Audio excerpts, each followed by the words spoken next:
यीशु सहाय, praise the lord. आप सबों को केरल से परमेश्वर का वचन सुनने के लिए हार्दिक स्वागत करता हूँ। मसीही जीवन में क्षमा बहुत ही महत्वपूर्ण है और कहा जाता है कि यीशु मसीह ने अपने जीवन काल में ही शिक्षा दिया था कि दूसरों को क्षमा करना चाहिए और अपने जीवन में वो करके दिखाया। जब वो क्रूस काट में लटका दिया गया था, जो लटकाने वाले थे उनके लिए ही कहता है इन्हें क्षमा कर। इसलिए मसीह जीवन में क्षमा बहुत महत्वपूर्ण है। परंतु आजकल का जगत में देखते हैं क्षमा देने की बात बहुत कम दिखाई देता है, बदला लेने की भावना बहुत ज़्यादा दिखाई। कोई यदि एक थप्पड़ मारता है तो दो थप्पड़ मारने की है, कोई यदि ईंटा से मारता है तो पत्थर से मारने की, कोई यदि एक लाठी मारता है तो दो लाठी मारने की। इस प्रकार की सोच चिंता यही है। परंतु आज का वचन जो मत्ती 18 अध्याय उसका 23 से उसका 35 में दया क्षमा के बारे में चर्चा किया गया है और उस पर हम चर्चा करने वाले हैं। और इसका शीर्षक ही दे दिया है निर्दयी सेवक का दृष्टांत। निर्दयी सेवक का दृष्टांत यानी कि जो दया नहीं करता वो निर्दयी कहलाता है। जिन्होंने दया नहीं किया, क्षमा नहीं किया, उस व्यक्ति के बारे में ही है। और ये यीशु मसीह किसके लिए कहता है? पतरस उससे पूछता है, क्योंकि यीशु मसीह ने क्षमा के बारे में, स्वर्ग राज्य के बारे में चर्चा करता है। इस अध्याय में आप देखिएगा स्वर्ग राज्य में के बारे में बहुत सारे दृष्टांत देता है। उसके बाद पतरस पूछता है कि एक व्यक्ति यदि अपराध करे कितनी बार क्षमा करना चाहिए। पतरस ये भी कहता है क्या 7 बार क्षमा करना चाहिए। इस प्रकार की बातों को कहता है। और आज का वचन में देखने पाते यीशु से एक दृष्टांत के माध्यम से पतरस को समझाने का प्रयत्न करता है कि 7 बार नहीं परंतु कितनी बार हम देखेंगे। उदाहरण में क्या कहता है, दृष्टांत में क्या कहता है, एक राजा था और राजा का एक नौकर था जिन्होंने राजा से 10,000 तोड़ा उधारी लिया था और 10,000 तोड़ा को राजा कहा कि भर दीजिए। उन्होंने कहा कि भर नहीं पाया तो राजा ने कहा इसको, इसके परिवार के बच्चों को, इसके पत्नी को, उनके जिद घर द्वार खेत जो कुछ भी है सारे चीज़ों को बेच दो और जो पैसा होगा उससे मेरा कर्जा माफ़ कर दिया जाए, मैंने चुका दिया जाए।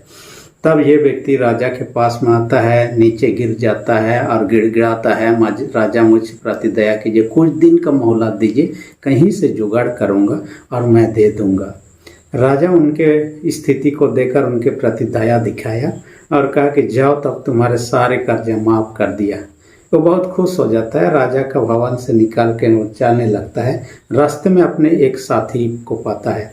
उसका साथी इससे कितना लिया था? 100 दिनार उधारी लिया था। उससे कहते कि मेरा उधारी आज चुका दे। उसका साथी ने कहा कि आज तो नहीं है, मुझे कुछ दिन का समय दीजिए, मैं कहीं से जुगाड़ करके आपका उधारी चुका दूंगा। ये व्यक्ति राजा का जो दास था, सेवक था, वो नहीं मानता है, उसको पकड़ के जेल में डाल देता है। असल में उस समय के नियम इस प्रकार का था, आप कितने दिनों में उधारी चुकाना है उसको तय होता था। उस दिन से ज़्यादा होने से आपके प्रति जिससे आप उधार लिया वो व्यक्ति कार्रवाई कर सकता है और इस नियम के तहत उनको लेकर जेल में डाल देता है। जब इस घटना के बारे में राजा को पता चलता बहुत गुस्सा हो जाता है। बोलता है कि जिस व्यक्ति ने 10,000 तोड़ा उधारी लिया था, मुझसे दया की यह भीख मांग रहा था और मैं उसके प्रति दया दिखाया, उनके सारे कर्जा को माफ़ कर दिया। उसने अपने साथी का 100 दिनार माफ़ नहीं किया, उसे पकड़ के लाओ। उससे कहता है इसको जेल में डाल दो, जब तक वो नहीं भरता है तब तक वहाँ ही रहने दो। यदि जेल में रहेगा तो कहाँ से पैसा लाएगा। यही है आज का ये का दृष्टांत तो है। इसमें हम देखने पाते एक राजा के बारे में और ये राजा परमेश्वर को दर्शाता है। इसमें उसका एक दास या गुलाम जो था जिन्होंने 10,000 तोड़ा उधार लिया था, आओ आप और हम हैं। और इसमें हम देखने पाते हैं पैसा उधारी लिया था। असल में यहाँ पैसा की बात नहीं है, ये एक सांकेतिक है, आपके मेरे पापों के बारे में कह रहा है। उसका 10,000 तोड़ा जैसे माफ़ कर दिया, हमारे 10,000 तोड़ा से ज़्यादा जो पाप होते हैं, परमेश्वर जो दयालु है, हम गिड़गिड़ाते हैं, प्रार्थना करते तो माफ़ कर देते हैं। यही आज का निर्दयी सेवक का दृष्टांत। इसके अंदर 2 पॉइंट पर हम चर्चा करेंगे। सबसे पहला पॉइंट में कहते हैं हम दूसरों पर दया करें, हम दूसरों पर दया करें, यानी कि निर्दय नहीं होना है। इस दृष्टांत में जैसे निर्दय हुआ वो सेवक, हम निर्दय नहीं बनना है, क्योंकि वह व्यक्ति आपको मुझे ही दर्शा रहा है। असल में हम देखने पाते हैं उसने 10,000 तोड़ा उधारी लिया था। और तोड़ा हमारे देश में रुपया पैसा चलता है, जिस देश में वो था, जिस समय था, उस समय तोड़ा होता था। और तोड़ा का हिसाब आज के हिसाब में बहुत अलग हो सकता है। और कई लोग ने अपने अपने हिसाब किताब निकाला, और जितने भी टीकाकर उसका हिसाब निकाले 10,000 तोड़ा का करोड़ों में हो जाता है।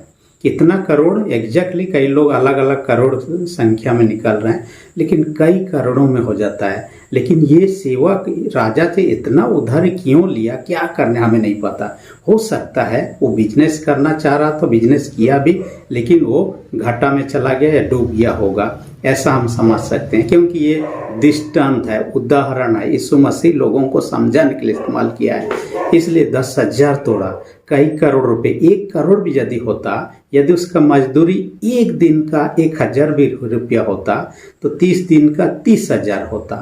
तो 12 महीना में कितना होता, 3,60,000 ही होता। माने 1 साल में तो चुका नहीं पाता, यदि सारे उसका यदि पेमेंट भी देता तो भी। आप यदि इसको कैलकुलेट करें, 1 करोड़ भी यदि होता तो उनको 28 साल काम करना पड़ता। 28 साल का जितना इनकम होता उसको देता तो 1 करोड़ होता, लेकिन 1 करोड़ से ज़्यादा है। यानी कि जीवन भर वो काम करेगा तो भी चुकाने लायक योग्य नहीं दिख रहा है, यानी उसके लिए असंभव दिख रहा है। और उसने करोड़ों रुपया राजा ने उसका माफ कर दिया, लेकिन वो अपने साथी का 100 दिनार, लोगों ने उसका कैलकुलेट निकाला।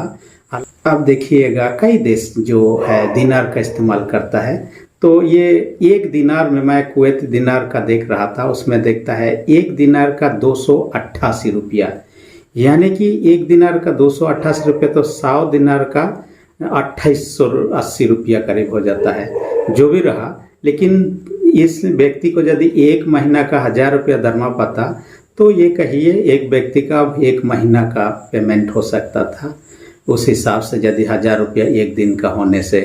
लेकिन उसने जो नहीं चुका पाता वो माफ कर दिया राजा ने, लेकिन जिसको वो चुका पाता उसको उन्होंने माफ नहीं किया। और इस कारण से हम देखते हैं कि उन्होंने दया नहीं दिखाया। हमारा पाप भी ऐसा ही है, हमें 10 आज्ञा दिया गया, हम 10 आज्ञाओं को पालन नहीं कर सकते हैं। 10 आज्ञा से छुटकारा पाने के लिए कुछ नहीं दे सकते हैं, असंभव है आपके मेरे लिए। हाँ, इसलिए डॉक्टर मार्टिन लूथर ने इस पर क्या कहा, हम एक गरीब भिखारी के समान है।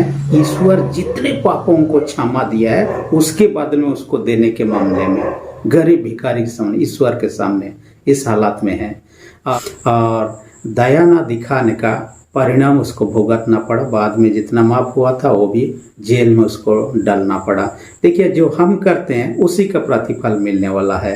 यदि हम दूसरों पर दया दिखाते हैं, हमारे प्रति भी दया होगा। मत्ती 5 अध्याय 7 पद में इसलिए कहता है, धन्य है जो दयावंत है क्योंकि उन पर दया की जाएगी, कहता है। याकूब 2 अध्याय 13 पद भी ऐसे ही बातों को कहता है, जो दूसरों पर दया नहीं करता उसका न्याय बिना दया के होगा, कहता है। हम यदि दया चाहते हैं तो दया दिखाना होगा, और दया नहीं दिखाएंगे तो हमारे प्रति भी दया नहीं दिखाया जाएगा।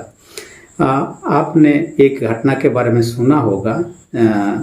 बीते दिन में रसिया, रूस देश और यूक्रेन के बीच में लड़ाई शुरू हुआ। अभी तो 2-3 साल हो गया, लेकिन जब लड़ाई शुरू हुआ, हमारे भारत से बहुत सारे स्टूडेंट लोग यूक्रेन में पढ़ाई करने के लिए गए हुए थे, और वे लोग डॉक्टरी का ज़्यादा स्टूडेंट लोग थे। लेकिन जब लड़ाई शुरू हुआ तो उनको भागने का मौका भी नहीं हुआ। तो वहाँ जब बम गिरने लगा, लोग मरने लगे, गोली चलने लगा, तो ये लोग पड़ोसी देश तरफ चले गए। पड़ोसी देश पोलैंड है, लेकिन वहाँ का वीज़ा नहीं है। आप यदि वहाँ घुस जाते हैं तो वो लोग आपको अरेस्ट कर लेंगे, ये प्रथा था। लेकिन स्टूडेंट लोग वहाँ गए, लेकिन वहाँ के सरकार उनको आने दिया, उनको आश्रय दिया, उनको अपने देश को लौटने का मौका भी दिया। असल में इस प्रकार का करने के पीछे एक कारण था। जब द्वितीय विश्व युद्ध हो रहा था, यानी कि आप जानते हैं पहला विश्व युद्ध हुआ, द्वितीय विश्व युद्ध के समय में क्या होता है कि पोलैंड को लोगों ने हरा कर उसके तहस नहस करने लगे। तब वहाँ के छोटे छोटे बच्चों को ये लोग एक जहाज में भर दिया, करीब 1,000 के बच्चों को। और जहाज होते हुए कई देश होते हुए इंडिया तक आया। कोई देशों ने उनको एक्सेप्ट नहीं किया, लेकिन भारतवर्ष में आया। कुछ लोग उनको लेना नहीं चाहते, लेकिन एक राजा था गुजरात में जामनगर का, दिग्विजय सिंह नाम का। उन्होंने उन बच्चों को उतारा, अपने यहाँ शरण दिया, उनको रहने का व्यवस्था दिया। उसके बाद में क्या किया, पोलैंड से ही लोगों को मंगाया, क्योंकि इनका भाषा इनको नहीं आता था। इनसे बात करें, इनके लिए खाना पकाए और इनको शिक्षा दे, यानी कि इनको स्कूली शिक्षा दे, इसलिए वहाँ से मंगाया गया। और ये लोग ऐसा किए, कम से कम 4 साल तक वहाँ रहे बच्चे।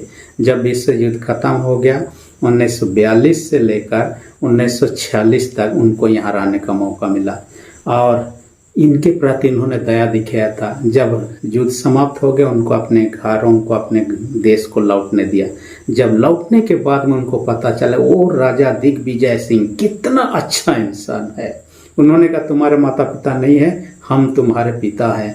उनको अपने शरण मिले, उनको सुरक्षा दिया, खाने पीने दिन का पढ़ाई का व्यवस्था किया, जो भी रहा। इस कारण से जब ये लोग लौट जाते हैं, एक पार्क बनाया जाता है। पार्क का नाम इस दिग्विजय सिंह के नाम से रखा जाता है। वहाँ जो रोड बनता है, रोड का नामकरण भी, वहाँ उसका स्टेचू भी बनाया जाता है, क्योंकि उनको याद था कि इन्होंने कितना भलाई काम किया। इसलिए उनको याद हुआ इस समय यूक्रेन के साथ में लड़ाई के समय में कि वहाँ के लोगों ने हमें मदद किया था। इसलिए आज जब ये लोग तकलीफ में हैं, हमें उनको मदद करना चाहिए। स्टूडेंट लोगों को उन्होंने मदद किया, और उसका परिणाम देखिए, जब इन्होंने किया था तब जाके वहाँ पर, तो हम जो करते हैं उसका प्रतिफल मिलने वाला ही है। दूसरा पॉइंट में आज हम देखते हैं, वो कहता है हम दूसरों को क्षमा करें, ना दया खाली दिखाना, दूसरों को क्षमा करने के बाद। यहाँ पतरस कहता है क्या 7 बार तक क्षमा करना चाहिए। यीशु ने क्या कहा, 7 का 70 गुना, यानी 7 को 70 में गुना करेंगे 490 बार।